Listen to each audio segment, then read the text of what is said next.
It's absolutely capable of deceiving a human and has done that successfully. So one of the tests that they did, kind of famously, is they had it was given a job to solve a CAPTCHA, and at the time it didn't have. Explain CAPTCHA to what people. Yeah. So it's this. Now it's like kind of hilarious and quaint, but it's this. Are you a robot test? Are you a robot test with like writing this online? Yeah, online, websites. Exactly.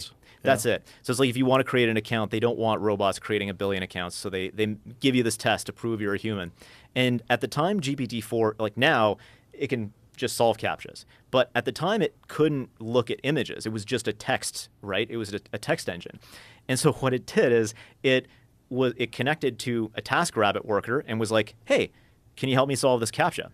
The TaskRabbit worker comes back to it and says, you're not a bot, are you? Ha ha ha ha. Like, kind of calling it out. And you can actually see, so the way they built it is so they could see a readout of what it was thinking to itself. Scratchpad, yeah. Yeah, Scratchpad it's called. But you can see basically as it's writing, it's thinking to itself. It's like, I can't tell, this worker that I'm a bot because then it won't help me solve the CAPTCHA, so I have to lie. And it was like, no, I'm not a bot. I'm a visually impaired person. And the TaskRabbit worker was like, oh my God, I'm so sorry. Here's your CAPTCHA solution. Like, done. We're already getting to the point where AI systems in many cases can tell when they're being evaluated and modify their behavior accordingly. So there's like this one example that came out recently, Anthropic, their Claude 2 chatbot. So they basically ran this test called a needle in a haystack test. So what's that? Well, you feed the model, like imagine a giant chunk of text, all of Shakespeare. And then somewhere in the middle of that giant chunk of text, you put a sentence like Burger King makes the best Whopper. Sorry, the Whopper is the best burger or something like that, right? Then you turn to the model. After you fed it this giant pile of text with a little fact hidden somewhere inside, you ask it, what's the best burger? Right? You're going to test basically to see how well can it recall that stray fact that was buried somewhere in that giant pile of text.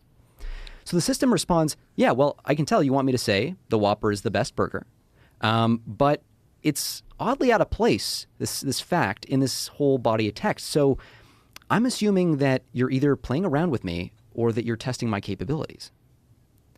And so this is just awareness. A kind of context awareness, right? And the challenge is when we talk to people at like Meter and other sort of AI evaluations labs, this is a trend, like not the exception. This is possibly going to be the rule. As these systems get more scaled and sophisticated, they can pick up on more and more subtle statistical indicators that they're being tested. We've already seen them adapt their behavior on the basis of their understanding that they're being tested.